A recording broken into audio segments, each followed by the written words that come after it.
In this video, I'm going to review 5 questions that cover target 1B.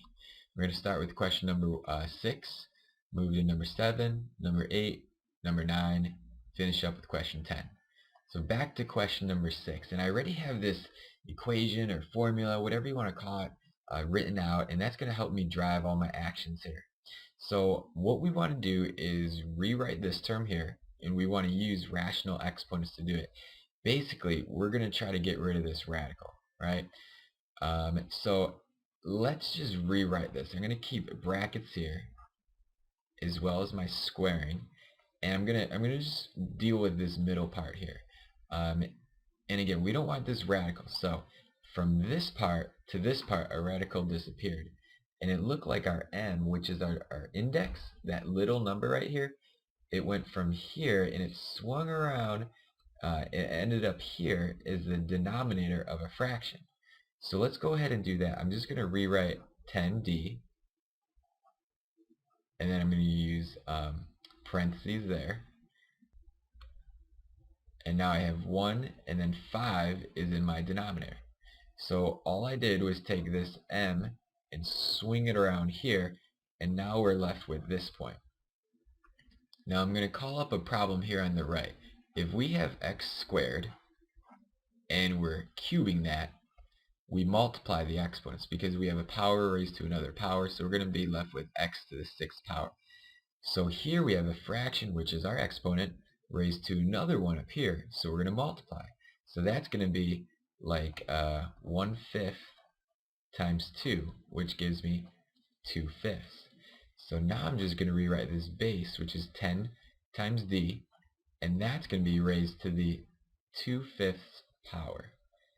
And there we go. We no longer have my radical, and it's rewritten. Question number 7 is almost like the opposite of question number 6. Back here at question number 6, we had a term with a radical sign, and we wanted to rewrite it without a radical. Well, now in question number 7, we have no radical, but we want to write it with a radical. So here's my formula or equation again I'm going to use. And let's look at this point right here. So it seems like our 4 is going to be our n, and then my m is going to be 7. And my base is 13, so let's say I rewrite my base here, which is 13. My base has the exponent that's going to be n. So like we said before, my n is going to be 4, so I rewrite there. And then I have my radical. And then my 7 ends up being my m, which is my index. So there we go. In a quick way of thinking this, I know I probably explained this a long way.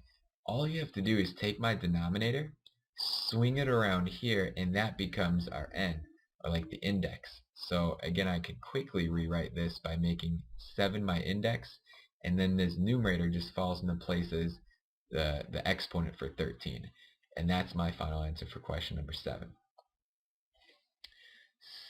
Number 8, we want to rewrite using a radical form. So very similar to number 7, just a little bit more complex. But I'm going to rewrite everything. I'm going to drop the parentheses and just kind of reorganize it by multiplying. So here we go. All I did was drop the parentheses, and then I put my 5 and the 6 together, and my y terms together too. So I'm going to do 5 times 6, which is 30. And then I'm going to multiply these two together. So when I multiply two variables together, I add their exponents. So if I take 1/4 and add that to 3, I could rewrite this with common denominators. That's going to be 1/4 plus 12/4, which gives me 13/4. So that's what I'm going to write right here. That's going to be y to the 13/4 power. I still need to write this with radicals, so I'm going to bring back my equation. Here's my equation, so I want to rewrite it so it looks like this. Now, let's call out my my n and my m. So my numerator here is going to be my n, my denominator is going to be my m, and then my y is going to be my base term, which is a. 30 is just going to hang out in front again, so that's going to be 30. And now I want to write my base term. I'm going to bring in my radical.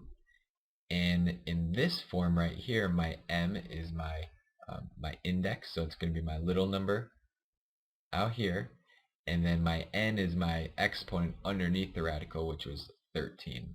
So this would be my final answer. Question number 9 is just asking if this equation is correct. So I have to rewrite them in the same form. So this is not in radical form, so let's get it into radical form. I'm going to pull up my equation another time. I'm going to write my radical right away. And I know that my base is going to be 7x. That's going to be underneath it. My m is my denominator, and that's going to be swung around and become my index right here, my little number, right? So 6 is my m. It gets swung around, and now it's going to become my index. So that's 6 right there. And then my 5 is left over. It's going to be my exponent. So it's going to be 7x to the 5th power, and that's all underneath my radical. And that does not equal this side right here because we have no 5. So this statement would be correct because we're saying that these two terms don't equal each other. If they were using the equal sign, saying the left side equal the right side, then they'd be wrong. But this is actually a correct statement. And if you want to go backwards the other way, you could have taken this term right here and gotten rid of the radical. If you did that, you'd have been left with 7x, and that would have been raised to the 1/6 power. So that would have been the other way around, which does not match this exponent. Question number 10 is asking us to show that this term right here equals this term. So we got to show basically like the middle steps. So one final time I pull up my equation here, and I'm going to start rewriting this without a radical so I can simplify some things, right? So I'm going to write 64 times t to the 3rd power, keep this all in parentheses here, and then this 6 gets swung around and becomes the denominator, and then I had an invisible 1 up there, okay? So I move from this type of term here, and now we're right here in the middle part. And I'm going to start simplifying this. So I have to raise 64 to the 1/6 power. I also raise t cubed to the 1/6 power. And if I evaluate 64 to the 1/6 power, that gives me 2. And then because 3 is an exponent and I'm raising this term to another exponent, I'm going to multiply.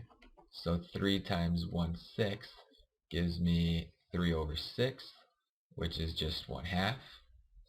So I'm left with t to the 1/2 power. And that's as simplified as I could go in this form. In our term over here, which we want to show is equal to, that has a radical. So it looks like my 2 is correct. We're all good there. But we need to take this denominator here and we swing it back around to the front to become our index, and we rewrite it with a radical. So what I mean by that is I start with my 2, my t is my base, and then I write in my radical. And like I said here, my 2, which is going to be my denominator or my m value here, gets swung around and it becomes my index. So I write that here, and then my 1 is just left over.